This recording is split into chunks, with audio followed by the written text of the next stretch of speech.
Dalam kisah Mahabharata, ada seorang pahlawan yang namanya tak pernah dipuji, namun tak pernah bisa dilupakan.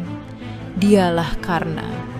Ia adalah potret kesetiaan yang salah alamat. Sejak lahir, takdir sudah mengkhianatinya. Dibuang oleh ibunya, ditolak karena status rendahan, dan dipaksa berbohong hanya untuk mendapatkan ilmu. Namun di tengah semua pengkhianatan itu, ada satu hal yang ia pegang teguh. Janji pada orang yang pertama kali mengakuinya. Duryudana memberinya mahkota ketika seluruh istana menertawakannya dan gugur sebagai musuh. Kisahnya adalah gema pilu tentang harga sebuah pengakuan dan betapa kesetiaan buta bisa menjadi jalan paling mulia menuju kehancuran. Sebelum mulai kisahnya, bantu subscribe agar kami selalu semangat menceritakan kisah-kisah legenda lainnya. Buat yang sudah subscribe, kami doakan agar diberi kesehatan dan kelancaran rezeki. Amin.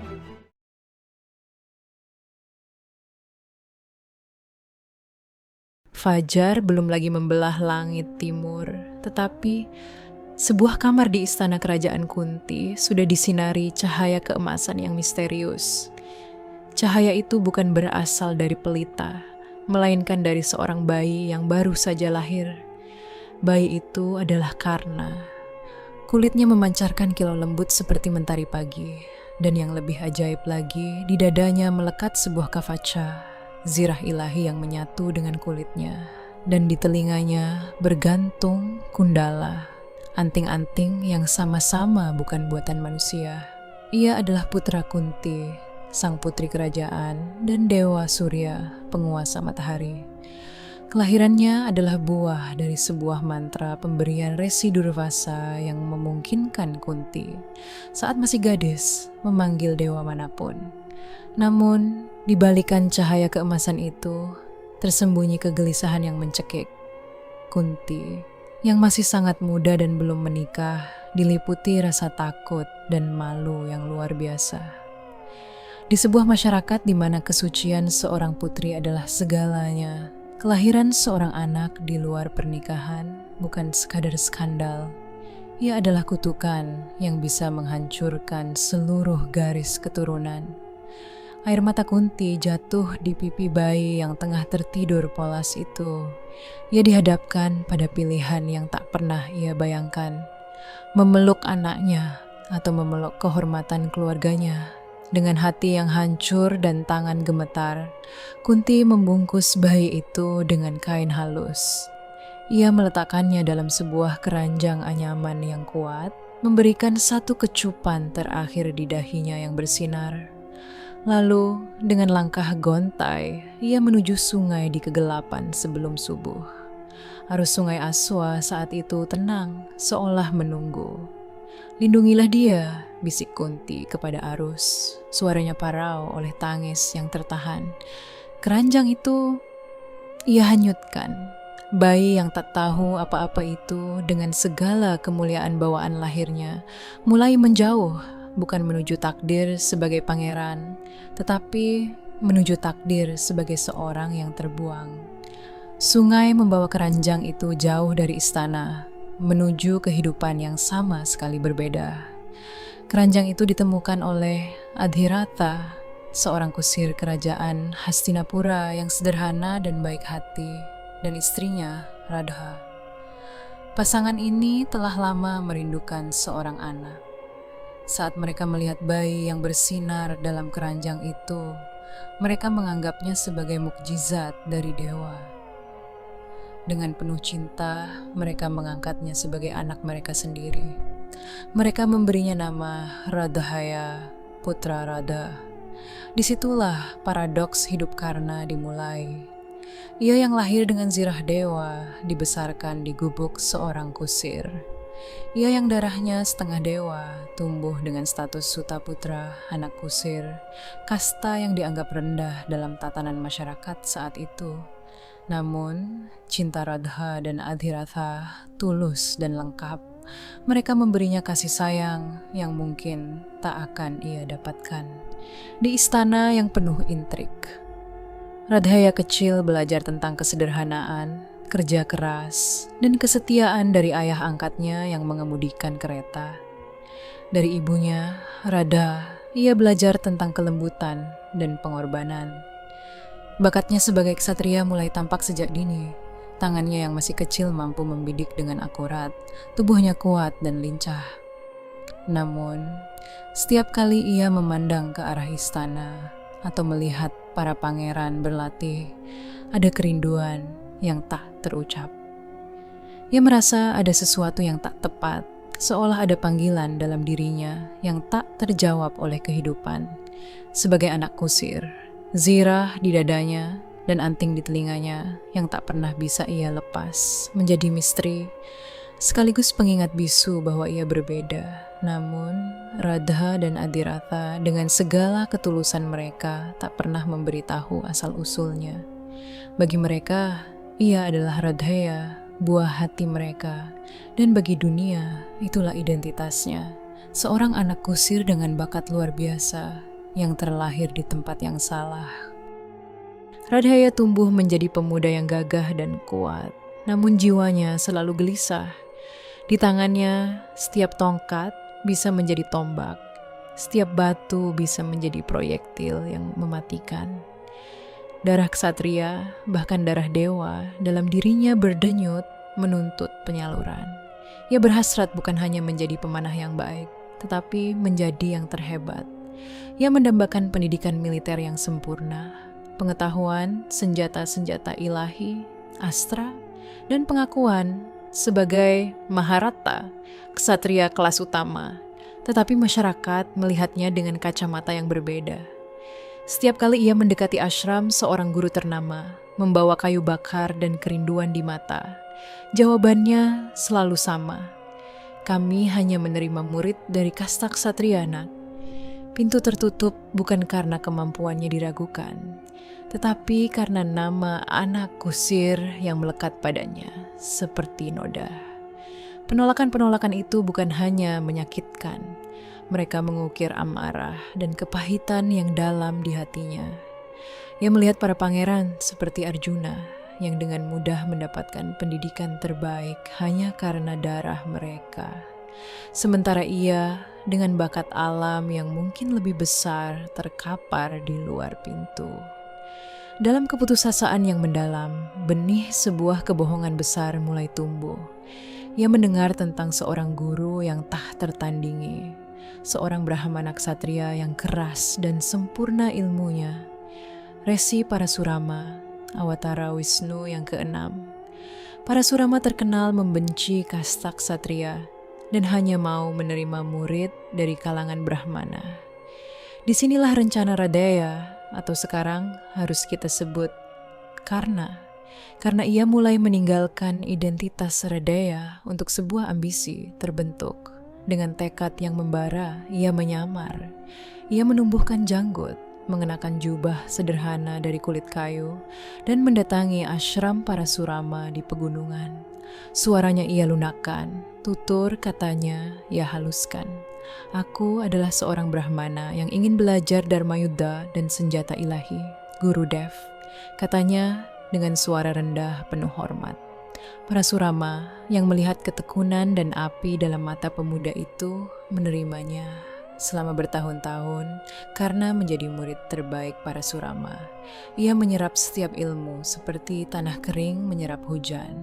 Ia menguasai penggunaan segala senjata, dari panah biasa hingga mantra untuk memanggil Brahmastra, senjata pemusnah milik Brahma. Parasurama bangga padanya.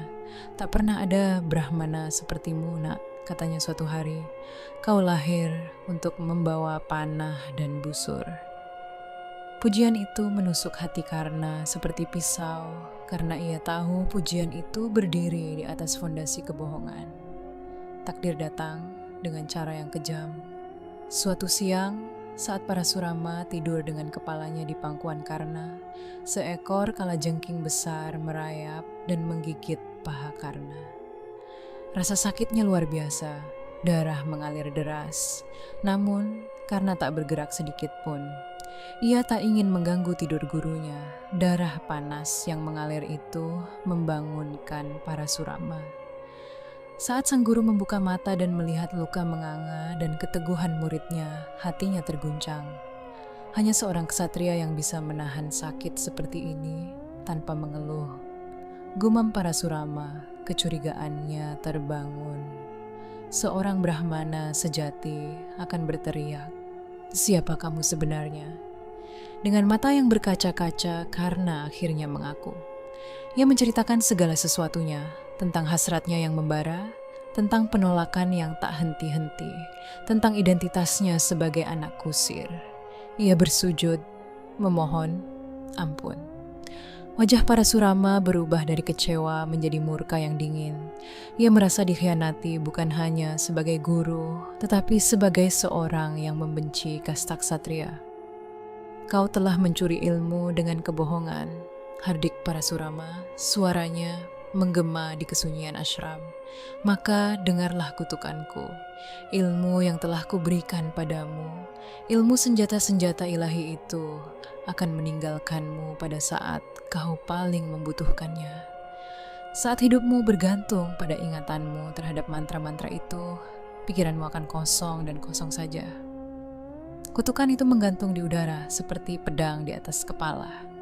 Karena terpukul, ia bersujud lagi, tetapi Parasurama sudah berpaling. "Pergilah, nasibmu sudah terpatri." Karena pergi dengan hati yang lebih hancur daripada ketika ia datang. Ia kini memiliki ilmu tertinggi, tetapi ia juga membawa kutukan abadi. Ia telah mendapatkan apa yang ia inginkan, tetapi dengan cara yang membuatnya kehilangan harga diri dan menerima hukuman yang akan membayangi setiap kemenangannya. Ia belajar bahwa terkadang jalan pintas menuju keagamaan justru adalah jalan memutar menuju kehancuran. Dan kutukan Parasurama itu bukan sekadar kata-kata, ia adalah nubuat yang akan menunggu dengan sabar, seperti kalajengking di balik batu, untuk menyengatnya di puncak takdirnya. Hastinapura gempar. Sebuah pameran besar digelar untuk memamerkan keahlian para pangeran dan ksatria kerajaan. Di tengah lapangan yang luas, Arjuna, putra ketiga Pandu, memamerkan kemahirannya yang luar biasa. Setiap panahnya menemukan sasaran dengan presisi yang memukau. Kerumunan bersorak. Para guru mengangguk puas. Arjuna adalah bintang yang tak terbantahkan. Di pinggir arena, berdiri seorang pemuda dengan pakaian sederhana, namun sorot matanya tajam bagai elang. Ia adalah Karna. Darahnya mendidih bukan karena iri, tetapi karena sebuah pengakuan dalam diri. "Aku bisa melakukannya, bahkan lebih baik." Hasrat itu tak terbendung. Saat sorak-sorai untuk Arjuna mencapai puncaknya karena melangkah masuk ke arena. Langkahnya mantap, membelah keheningan yang tiba-tiba menyergap. "Keahlianmu memang bagus, Pangeran," ucap Karna, suaranya lantang dan jelas. "Tapi izinkan aku menunjukkan bahwa seni memanah tidak hanya milik mereka yang lahir di istana." Tantangan itu mengguncang arena. Siapa orang ini? Seorang yang berpakaian seperti rakyat jelata berani menantang putra mahkota. Arjuna, wajahnya memerah oleh kemarahan dan kebanggaan yang tersentuh, maju. "Dengan hak apa kau menantangku? Siapa leluhurmu? Siapa ayahmu?" Pertanyaannya menusuk seperti panah. Itulah pertanyaan yang selalu menghantui Karna. Dengan kepala tegak, Karna menjawab, "Namaku adalah Rodheya. Aku putra Adhirata sang kusir." Gelak tawa dan cemoohan seketika memenuhi udara. "Anak kusir," teriak seseorang. "Pulanglah dan kendarai keretamu, bukan mimpi menjadi kesatria, hinaan yang lain." Arjuna memandangnya dengan pandangan merendahkan. Arena ini untuk kesatria, bukan untuk orang yang tak tahu tempatnya. Rasa malu dan amarah membakar jiwa Karna. Ia terbukti lagi. Darah sekali lagi mengalahkan bakat. Ia bersiap untuk mundur, menelan pil pahit itu lagi. Tapi tiba-tiba sebuah suara membelah hiruk pikuk. Cukup! Pangeran Duryudana, putra tertua Destarata, berdiri dari tempat duduknya. Semua mata tertuju padanya. Dengan langkah berwibawa, ia menghampiri Karna yang berdiri sendirian di tengah cemooh.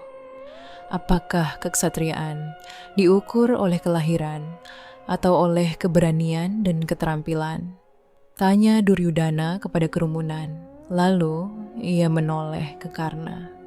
Kau memiliki keberanian untuk berdiri di sini dan keterampilan yang kuyakin setara dengan siapapun. Kerajaan membutuhkan orang sepertimu. Di hadapan semua orang, termasuk para Pandawa yang terkejut, Duryudana mengumumkan, "Maka dengan wewenangku, aku mengangkatmu sebagai Raja Anga. Engkau sekarang seorang penguasa, seorang ksatria yang sah." Sebuah mahkota ditaruhnya di kepala Karna. Sebuah kerajaan kecil, Anga, diserahkannya. Dalam sekejap, Karna berpindah dari anak kusir yang dihina menjadi raja yang diakui. Air mata berkaca-kaca di matanya, bukan karena mahkota, tetapi karena pengakuan. Untuk pertama kalinya, seseorang melihat nilainya, bukan asal-usulnya. Ia menatap Duryudana, dan dalam pandangan itu sebuah sumpah lahir, sebuah ikatan yang tak akan terputus. "Hidupku dan kehormatanku adalah milikmu, Tuan," bisik Karna penuh makna. Saat itu juga ia tak lagi menjadi penonton dalam drama Hastinapura, ia menjadi pemain utama. Dan dengan memihak Duryudana, ia otomatis menempatkan dirinya berseberangan dengan para Pandawa, khususnya Arjuna. Permusuhan dengan Arjuna pun meletus, bukan lagi sekadar rivalitas pemanah, tetapi sebuah perang simbolis. Arjuna mewakili tatanan lama, keksatriaan murni berdasarkan keturunan dan takdir ilahi. Karna mewakili pergolakan baru, keksatriaan yang diperjuangkan, diambil dan diakui oleh kekuasaan. Mereka adalah dua sisi dari koin yang sama, bakat terhebat di zamannya, tetapi dipisahkan oleh tembok kelas dan pilihan politik. Setiap tatapan mereka adalah tantangan, setiap pertemuan adalah ketegangan yang siap meledak.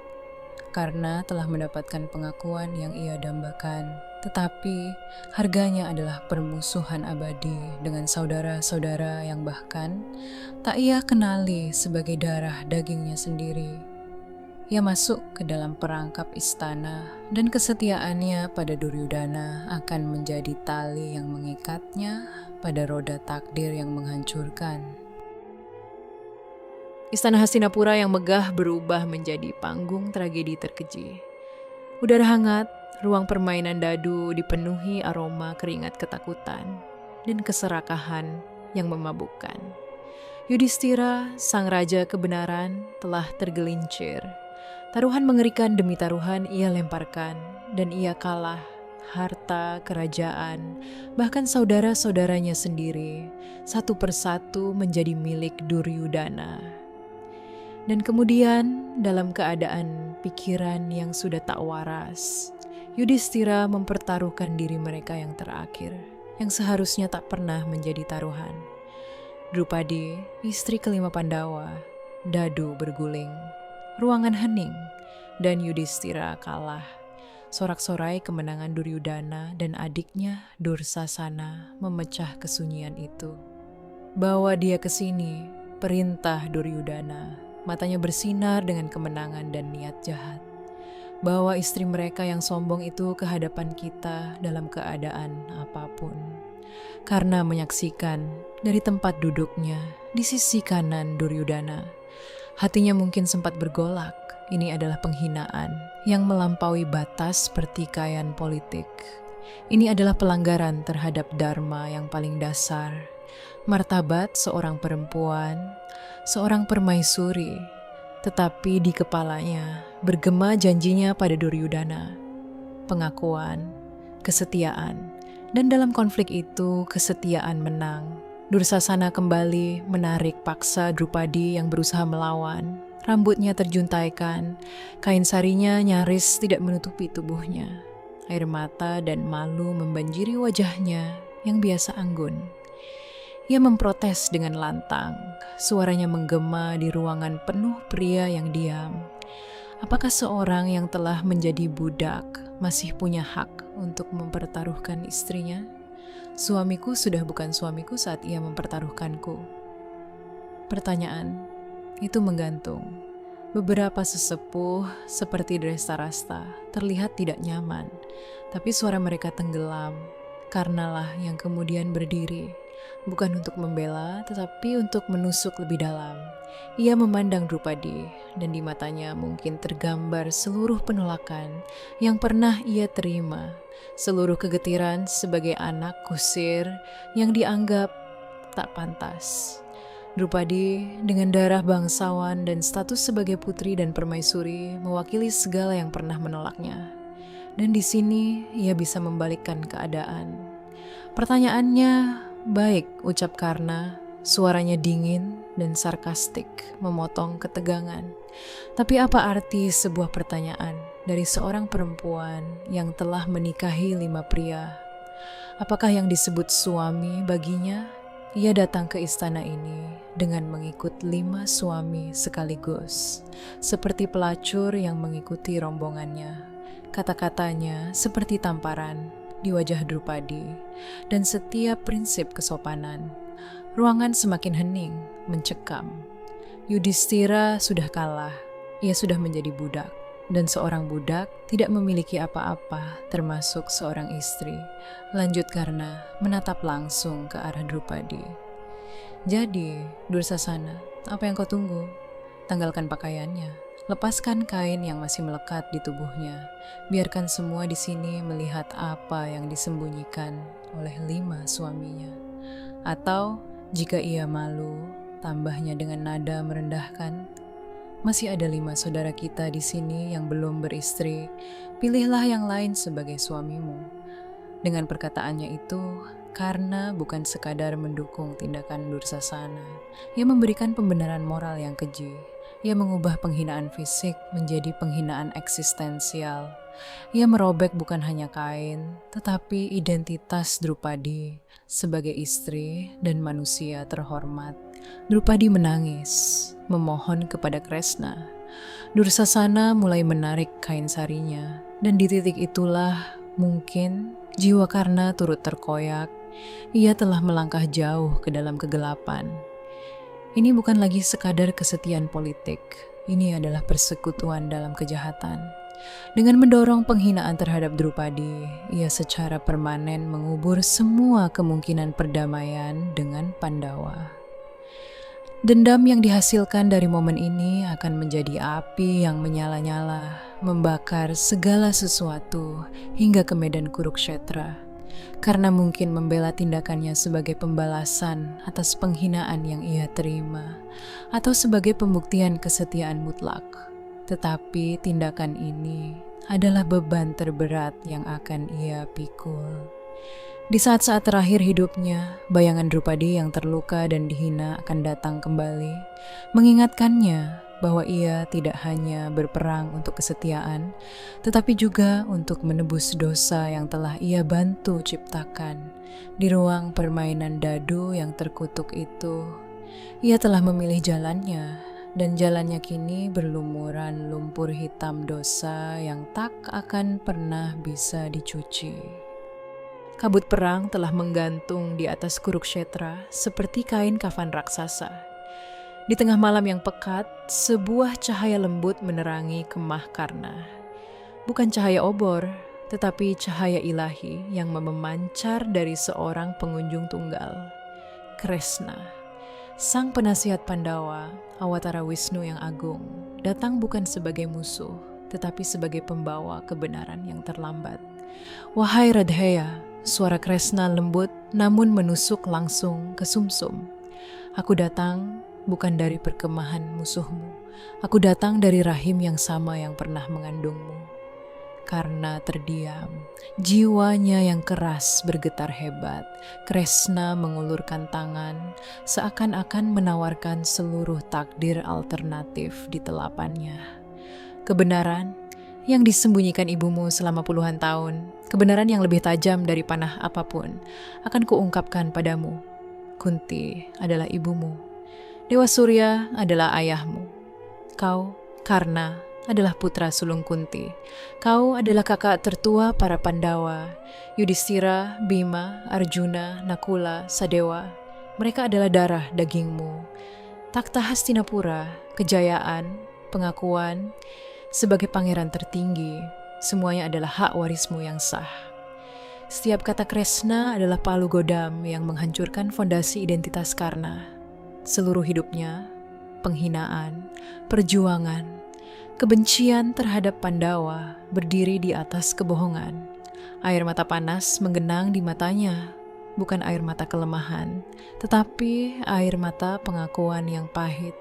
Bergabunglah dengan kami, Desa Kresna. Suaranya menjadi magnetis, penuh belas kasih dan kekuasaan. Hari ini juga aku akan menobatkanmu sebagai Maharaja. Arjuna akan menjadi panglimamu, Bima akan menjadi pelindungmu. Keluarga yang sebenarnya, takhta yang sebenarnya, kemuliaan yang sebenarnya, semuanya bisa kau raih. Perang ini akan berakhir sebelum dimulai. Darah tak perlu tumpah. Kau bisa menjadi perekat, bukan pemecah. Bayangan itu menggoda, sebuah kehidupan di mana ia disambut, dikasihi, dihormati sebagai putra mahkota. Sebuah takdir di mana ia tidak perlu membuktikan apa-apa lagi. Namun, karena memandang keluar kemah ke arah perkemahan Duryudana, di sanalah satu-satunya cahaya pengakuan dalam hidupnya yang gelap menyala. Ia teringat mahkota Raja Anga, tangan Duryudana yang menepuk bahunya di tengah cemoohan. Suara yang pertama kali mengatakan, "Kau layak." Dengan napas berat karena mengangkat wajahnya, air matanya sudah kering. "Kresna," ucapnya.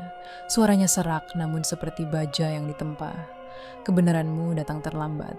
Ia datang setelah kesetiaanku diberikan, setelah sumpahku diikrarkan, setelah hidupku dibangun di atas pengakuan dari seorang raja yang melihat jiwaku, bukan silsilahku." Duryudana memberiku kehormatan ketika dunia memberiku penghinaan. Bagaimana mungkin aku mengkhianatinya sekarang hanya karena darah yang sama yang dulu membuat ibuku membuangku? Penolakannya adalah sebuah gempa jiwa. Ia menolak takhta surga untuk memegang janji di neraka. Kresna menghela napas, sedih sekaligus kagum. "Jika itu pilihanmu, maka bersiaplah. Indra, ayah Arjuna, akan datang meminta zirah dan antingmu. Itu adalah satu-satunya penghalang kematianmu." Dan benar, esok harinya seorang Brahmana tua rentan, yang tak lain adalah Indra yang menyamar menghadap Karna. "Aku miskin, berikanlah zirah dan anting bawaan lahirmu sebagai sedekah," pinta Brahmana itu. Semua penasihat Karna berteriak menolak. Itu adalah bagian dari tubuhnya, anugerah ayahnya, pelindung abadi yang membuatnya tak terbunuh. Tapi Karna hanya tersenyum getir. Ia sudah menolak takhta. Apa artinya sebuah zirah? Dengan tangannya sendiri, ia merobah kavaca dan kundala dari tubuhnya. Darah mengucur deras, namun wajahnya tenang. Saat ia menyerahkan kedua benda ilahi itu, langit bergemuruh. Ia bukan lagi manusia setengah dewa yang tak terlukai. Ia menjadi manusia biasa yang fana. Ia memilih kehormatan dan hutang budi di atas keamanan dan kemenangan.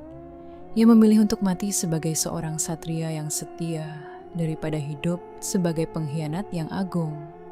Pengorbanan terakhir ini adalah puncak dramanya. Ia melucuti diri sendiri sebelum perang dimulai, menerima takdir kematian dengan mata terbuka. Bukan karena kebodohan, tetapi karena sebuah prinsip yang lebih tinggi dari hidup itu sendiri, bahwa janji dan pengakuan adalah segalanya, lebih berharga daripada darah, takhta, bahkan nyawa. Karena telah mengukir takdirnya sendiri dan ia akan berjalan hingga ujung jalan itu, meskipun ujungnya adalah kegelapan. Kurukshetra telah menjadi lautan lumpur dan darah. 18 hari pertempuran telah melahap para kesatria legendaris. Bhisma, sang kakek agung, telah rebah di ranjang panahnya. Drona, sang guru tak tergoyahkan, telah gugur oleh kebohongan yang memilukan. Kekuatan Korawa mengering seperti sungai di musim kemarau. Di tengah kegelapan yang semakin pekat itu, hanya satu bintang yang masih bersinar dengan kemarahan dan kesedihan yang membara karena Duryudana yang putus asa dan terluka menyerahkan tongkat komando tertinggi kepada sahabatnya. Hanya kamu yang tersisa karena engkaulah harapan terakhir kami. Saat Karna mengenakan baju zirah panglima tertinggi, seluruh pasukan Korawa bersorak. Sorakan itu penuh harap, tetapi juga berisikan getaran keputusasaan. Mereka tahu ini adalah taruhan terakhir. Hari ke-17 pun tiba. Matahari terbit dengan warna merah tua, seakan-akan langit sendiri telah terluka. Karena maju sebagai pusat badai, ia bukan lagi Radheya si anak kusir atau Karna sang Raja Anga. Ia adalah Senapati, nafas terakhir sebuah peradaban yang salah. Setiap panah yang ia lepaskan adalah kidung kemarahan dan kesedihan. Ia membalas kematian Drona dengan menghabisi pasukan Pandawa. Ia membalas kejatuhan Bhisma dengan menantang Arjuna secara langsung. Dan tibalah momen yang ditunggu seluruh alam semesta, duel terakhir antara Karna dan Arjuna. Dua pemanah terhebat sepanjang masa akhirnya berhadapan di tanah, tak bertuan di antara kedua pasukan. Dunia seakan berhenti berputar. Burung-burung berhenti berkicau, angin berhenti berhembus, hanya ada mereka berdua, dan takdir yang telah menjalin benang-benangnya sejak kelahiran mereka. Pertarungan itu adalah simfoni kehancuran yang indah dan mengerikan. Panah berpapasan di udara, saling menghancurkan di tengah jalan. Busur mereka berdengung seperti lebah raksasa yang murka, karena mengeluarkan senjata-senjata ilahinya, dan Arjuna membalas dengan yang setara. Mereka setara dalam segala hal, kecepatan, kekuatan, kecerdikan. Bahkan para dewa mengintip dari balik awan, terpesona.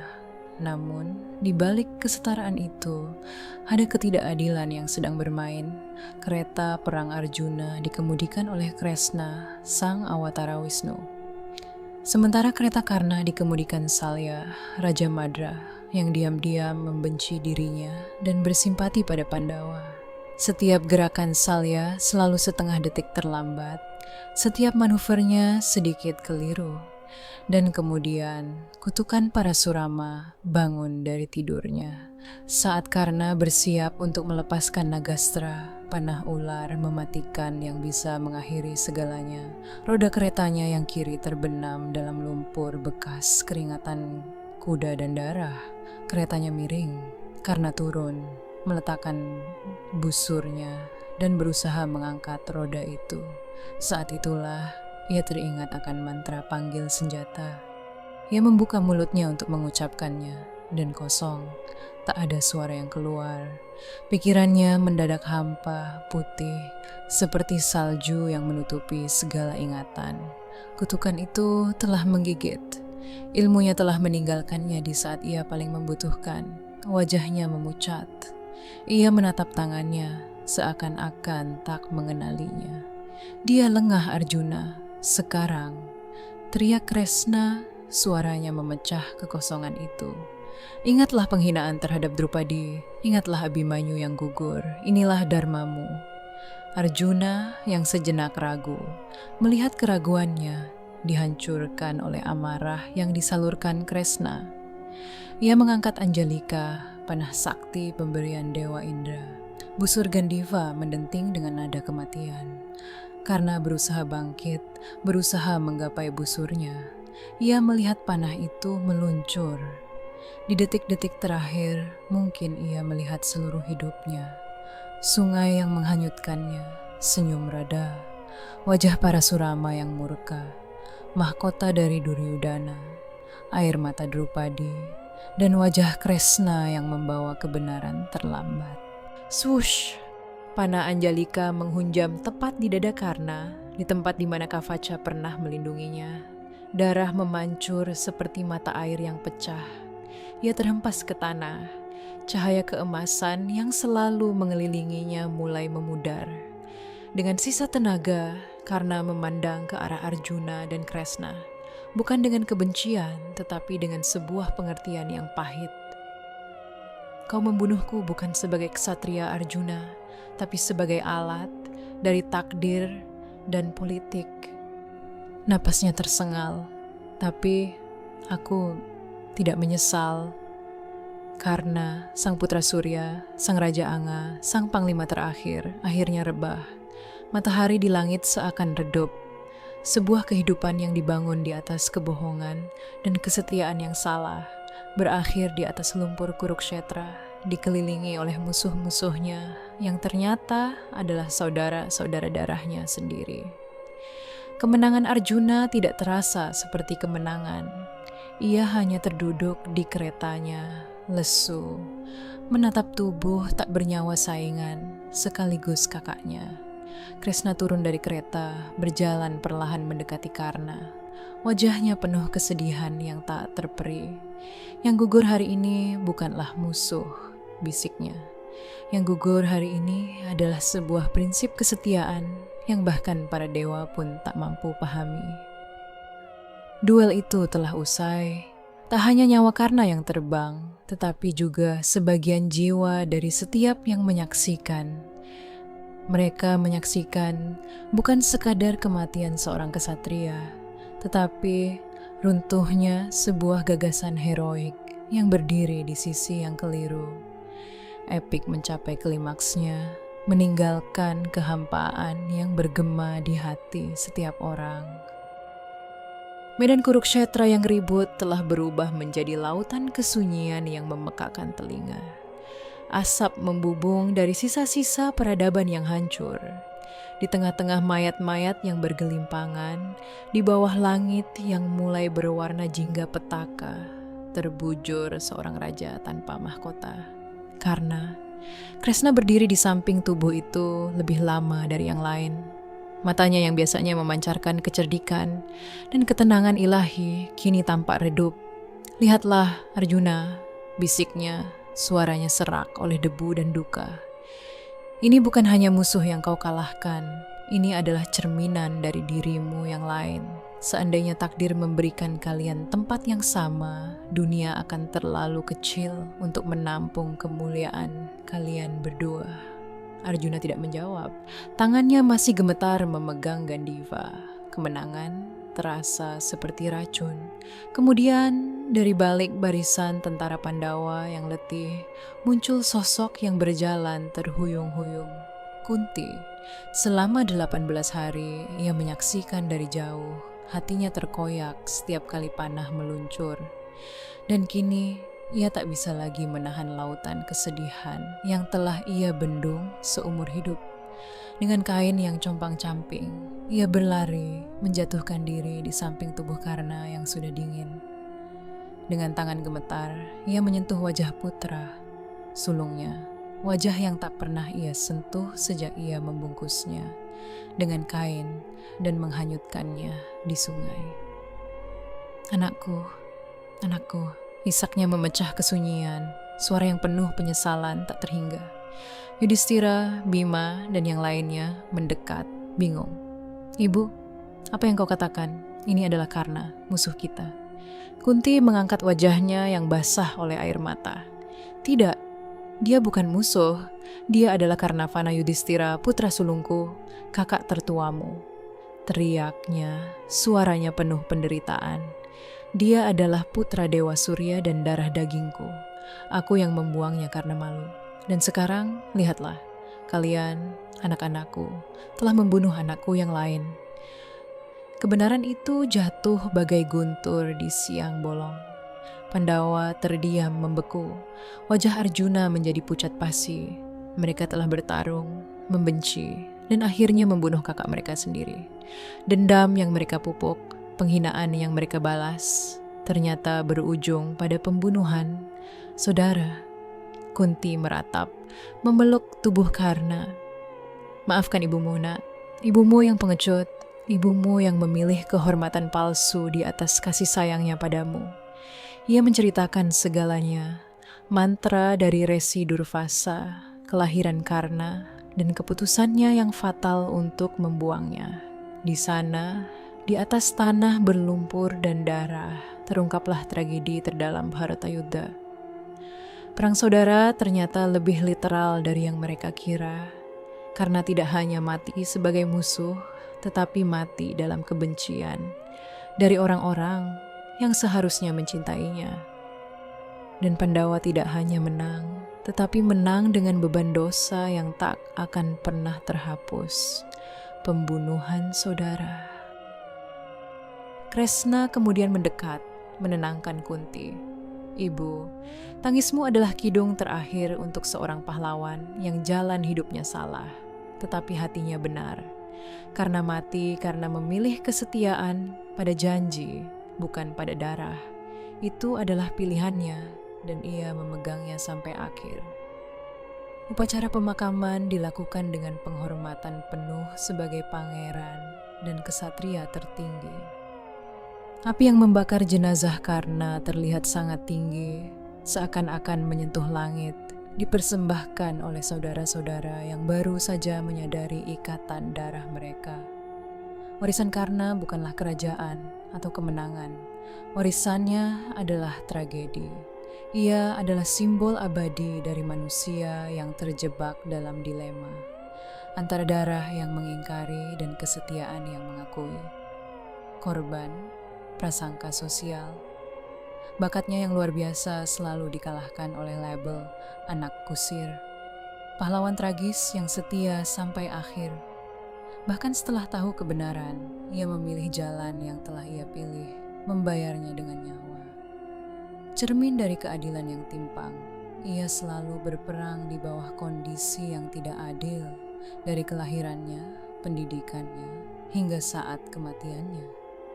Kisah Karna menggema sepanjang zaman, bukan sebagai kisah kemenangan kebenaran atas kebatilan, tetapi sebagai kisah pilu tentang kebenaran yang datang terlambat, kesetiaan yang diberikan pada pihak yang keliru, dan harga mahal dari sebuah pengakuan. Ia mengingatkan kita bahwa dalam epik besar sejarah, seringkali yang kalah bukanlah orang jahat, melainkan orang yang berani setia pada pilihannya, meski pilihan itu membawanya ke jurang kehancuran. Ia adalah pahlawan yang tragis, manusia yang terluka, dan suara dari mereka yang berjuang untuk diakui dalam dunia yang hanya melihat label, bukan jiwa. Dan saat api pemakamannya padam, yang tersisa hanyalah abu dan sebuah pertanyaan abadi. Apakah kesetiaan buta pada sebuah janji lebih mulia daripada rekonsiliasi dengan kebenaran yang pahit? Karena menjawabnya dengan hidup dan matinya, meninggalkan kita dengan sebuah jawaban yang tak pernah benar-benar terpecahkan. Hanya bisa dirasakan sebagai sebuah kesedihan yang agung dan menyayat hati.